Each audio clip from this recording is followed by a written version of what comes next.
राम दोस्तों, आज हम देखेंगे ये कुंडली है, ये कुंडलानी कुंडली है। तो उसकी कुंडली के बारे में अच्छे से विश्लेषण करते हैं। तो ये जो लगन है वो शनि का है और शनि महाराज जो है वो जाके भाग्येश के अंदर बैठे हुए हैं, जहाँ हमारा पूजा पाठ डिनोट करता है। और उधर शनि जाके बैठ जाए तो इंसान को थोड़ा सा पूजा पाठ की तरफ घुमाता है और अच्छा खासा मतलब उसका लक बढ़ाता है।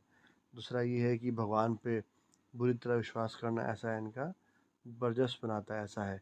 और शनि यहाँ बैठने मतलब भाग्येश के ऊपर बैठने से ऐसा होता है कि शनि लक खूब सपोर्ट करता है, लक बहुत बढ़िया रहता है, ऐसा इस कुंडली के अंदर दिख रहा है। और शनि जो है वो खर्चे का मालिक और लगन का मालिक है। तो मोस्ट प्रोबेबली क्या है, खर्चे को कंट्रोल करना ये चीज़ है। और लेकिन जहाँ पे अच्छे से खर्चा करना तो वहाँ पीछे हटेंगे नहीं, क्योंकि शनि का जगह है तो शनि आराम से अच्छे से खर्चा भी कराएगा, ये चीज़ है। और जहाँ अनावश्यक खर्चा नहीं करना वहाँ पे ये नहीं करेंगे, लेकिन ज़रूरी के अंदर खर्चा अच्छे से करवाएगा, ऐसा दिख रहा है। दूसरा भाव हम देखें जो पैतृक संपत्ति का होता है, तो उधर सूर्य शुक्र बैठा हुआ है। लगन इनका 17 डिग्री का है, सूर्य यहाँ बैठता है तो ज़्यादा तेज होता है। इसके कारण क्या है, थोड़ी सी प्रॉब्लम होती है पैतृक संपत्ति के अंदर मिलने में, बँटने में या अपने नाम चढ़ने में, बिकॉज़ वहाँ सूर्य जो है थोड़ा सा क्या है कि ज़्यादा तेज है, जिसके कारण क्या है ये प्रॉब्लम हो के रखा है। और सूर्य जो है ऐसा है, मतलब मान लो यदि अब कोई गरम-गरम अपने हाथ में सामान रखो तो क्या हाथ जल जाएगा? वैसे ही सूर्य अगर तेज़ है तो उस भाव में बैठा तो उस भाव को थोड़ा ख़राब करता है। प्लस वहाँ शुक्र उच्च का है, तो शुक्र उच्च का है इस कुंडली के अंदर। और शनि जो है वो जाके भाग्य में बैठा तो ये एक तरह से पारासारी राजयोग बनाता है, बिकॉज़ गुरु शनि जो है वो त्रिकोण का मालिक भी है, लगन का मालिक भी है, एक से केंद्र का मालिक भी है और उठ के त्रिकोण में बैठा हुआ है। प्लस जहाँ बैठा हुआ अपने मित्र के घर में बैठा हुआ है और वो उसका जो मित्र है वो भी उच्च का है। जब शनि शुक्र का समय आएगा तो इंसान के पास अच्छी खासी संपदा होगी, इन्वेस्टमेंट किया होगा तो भी अच्छे से प्राप्त हो जाएगा, अच्छा धन प्राप्त होगा, ऐसा यहाँ पे योग बन रहा है। तो दूसरा ये कि मैंने बताया था कि शनि सूर्य शुक्र शुक्र बैठा हो तो कभी कभी क्या होता है, पैतृक प्रॉपर्टी जो होती है प्रॉपर्टी मिल पाती नहीं है, उसमें कुछ कलेश इत्यादि रहता है, तो ये चीज़ यहाँ पे बन रही है। उसके बाद अगर हम देखें तीसरा भाव मंगल से जोड़ करता है। मंगल क्या है कि तीसरा भाव और दसम भाव मतलब कर्म का भाव जो होता है उसको लेके अपने घर के अंदर ही बैठा हुआ है, प्लस पराक्रम भाव को लेके बैठा हुआ है। तो ये इंसान को जल्दी आगे बढ़ाता है, प्लस खूब काम करवाता है, अच्छे से उन्नति करवाता है, यहाँ पे ये चीज़ बन रहा है।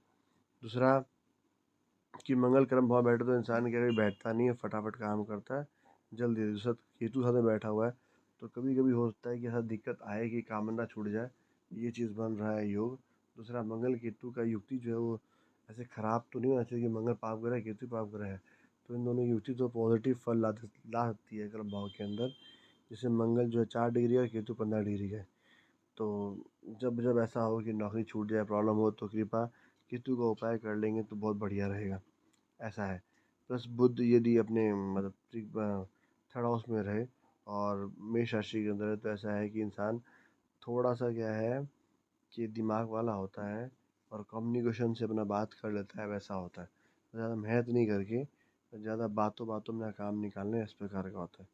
तो बुध पराक्रम भाव बैठा है तो ऐसा होता है कि इंसान बोली से अपना सारा काम करवा दे, वैसा इंसान का वह होता है। प्लस यदि हम कुंडली हम देखें तो इनके फिफ्थ हाउस का और अष्टम हाउस का मालिक है आपका बुध, जिसके कारण क्या है कि थोड़ा सा क्या अच्छा बीम में योग रहेगा। इससे बुध इस कुंडली के अंदर योग कारक रहा है, लेकिन अष्टम का हो तो अष्टम का फल भी थोड़ा बहुत लाता है। बट यहाँ बुध उतना खराब करने वाला नहीं, अच्छा करने वाला है, पराक्रम भाव को और मजबूत करने वाला है, ऐसा है। प्लस विद्या भाव भी मजबूत है, प्लस उसमें चंद्रमा बैठा हुआ है जो अपना फिफ्थ हाउस है बुध का। चंद्रमा यहाँ बैठा तो ये बालार्ष योग बनता है। और बालार्ष में प्रॉब्लम ये होती है कि इंसान बचपन में खूब बीमार पड़ता है, तो खुद उसको हॉस्पिटल रहना पड़ता है, वहाँ पे ठीक होना पड़ता है, ये चीज़ ये दिखा रहा है। फिर हम फोर्थ हाउस में आते हैं, ये घर का होता है और राहु बैठा हुआ है। तो राहु बैठना तो घर में कलेश दोषिता दिखाता है, लेकिन इस कुंडली के अंदर जहाँ वृषभ राशि में बैठा हुआ है तो राहु एक तरह शनि का मित्र भी है, चेला है उनका। तो ये क्या है कि फ़ायदा भी दिलाएगा, बट लेकिन क्या है इंसान थोड़ा छोटी छोटी बातों में ज़्यादा गुस्सा करेंगे, ऐसा है, कभी कभी आपा खो देंगे, उस प्रकार की ये कुंडली दिख रही है। थोड़ा चंद्रमा हमें बता दिया कि चंद्रमा बैठने से बालक शायक बनता है। प्लस इंसान क्या है कि मन जो होता है थोड़ा सा क्या है कि पढ़ाई के अंदर और लव लाइफ ये सब के अंदर भी लगा रहता है। ठीक है, और ऐसे देखा जाए तो कुंडली से सूर्य बहुत दूर है तो लव मैरिज तो होने का चांसेस थोड़ा कम हो जाता है। यहाँ पे मंगल वहाँ बैठा हुआ है, लेकिन अगर कोशिश करेंगे तो ये लव मैरिज भी होती है। ये कुंडली के अंदर युक्ति बन रही है। उसके बाद राहु घर के अंदर बैठा हुआ तो हाँ कलेश वलेश सब देखा गया है घर के अंदर। लेकिन यहाँ राहु यहाँ बैठा तो इंसान क्या थोड़ा गुस्सा में हमेशा रहता है घर के अंदर और अपना काम वाम करवाता है बोल बोल के। ये प्रकार की एक कुंडली है। दूसरा गुरु इनके इनकम हाउस में बैठा हुआ है, प्लस सेकंड भाव को लेके रखा है, मतलब कि इन्वेस्टमेंट को। तो एक तरह से गुरु के पास अगर आता है तो ये बहुत ही अच्छा है, भाग्यशाली, ऐसे इनकम खूब करने वाले हैं, ऐसा योग बनता है। शनि भाग्य से बैठा है कि जो कि बहुत अच्छा है। मंगल केतु कर्म और बैठा हुआ है जो कि पूरा सपोर्ट करते हैं दूसरे को, यदि ये साथ में प्रॉपरली चले तो। यदि हम अष्टम वर्ग इनका देखें तो उससे और क्लियर हो जाएगा। तो उसे अगर हम बताएं तो लगन आदमी बहुत अच्छे हैं, प्लस इन्वेस्टमेंट में थोड़ा इशू आता आएगा शुरू में, क्योंकि मैंने बताया था वहाँ प्रॉब्लम क्या हुआ, सूर्य और शुक्र दोनों साथ में साथ बैठा हुआ है, इससे खाने प्रॉब्लम होता है। उसके बाद ये अगर हो जाए पराक्रम भाव से सेकेंड हाउस में, थर्ड हाउस जो होता है पराक्रम हाउस होता है, तो वो दोस्ती यारी ये सब का होता है। तो ये तो बहुत ही बड़ा दिख रहा है। ठीक है, अच्छा खासा दिख रहा है। उसके बाद यदि घर का सो दिखे तो उसको नॉर्मल एवरेज दिख रहा है, पढ़ाई लिखाई एवरेज दिख रहा है। और उसके बाद क्या बोले आपका, ऐसे पढ़ाई लिखाई तक अगर हम देखें इनकी कुंडली 1 2 3 4 4 मतलब 4th हाउस। ठीक है, फिर थर्ड हाउस में, फिफ्थ हाउस पढ़ाई लिखाई एवरेज है।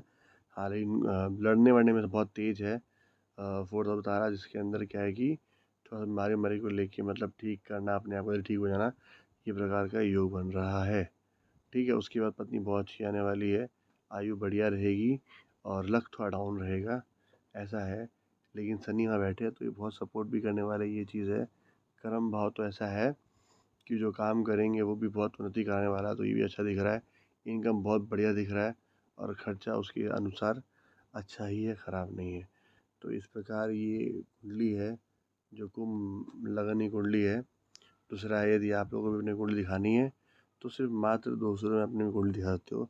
आपको करना ये होगा कि मेरे व्हाट्सअप जो नंबर दिया हुआ मेरा व्हाट्सअप नंबर है, उसमें अपना मैसेज, अपना डिटेल जो भी नाम है, लोकेशन, टाइम इत्यादि सब आप मेंशन कर दे और मेरे को मैसेज कर। जब मैं फ्री होऊंगा तो मैं आपका व्हाट्सअप खोल लूँगा और जो पेमेंट जब करेंगे तो आप जब पेमेंट करेंगे तो उसका स्क्रीनशॉट कृपया मेरे को व्हाट्सअप में दे दीजिए, ताकि क्या है कि मुझे पता चल जाए कि आपने पेमेंट कर दिया है। और जब मैं फ्री होऊंगा तो मैं अपने आप से बात कर लूँगा। ठीक है, जब काम है वो तो पॉसिबल नहीं होता उठाना काम, मतलब लेना। तो यदि आपको अपनी कुंडली है तो मात्र सिर्फ 200 रुपये के अंदर क्या है कि मैं आपका इसी तरह पूरी कुंडली विश्लेषण कर दूंगा आराम से 360 डिग्री वाइज। और ये करने का क्या है कि आप बहुत कुछ जान पाओगे, प्लस आपको बहुत सारा रेडी में हम प्रोवाइड कर देंगे, ऐसा है। तो यदि आपको भी ऐसी प्रकार से कुंडली दिखानी है तो आप मेरे को व्हाट्सएप कर सकते हो। व्हाट्सएप नंबर यहाँ दिया हुआ है, उसमें मैं डेट, टाइम, बर्थ, लोकेशन आप में फॉरवर्ड कर दो तो मैं उसे देख लूँगा। ठीक है, तो प्लीज़ मेरे इस वीडियो को लाइक कीजिए, सब्सक्राइब करिए और शेयर भी करिए, ताकि लोग दूसरे लोग को मिले और वो क्या है कि इसका आनंद उठाएँ। धन्यवाद।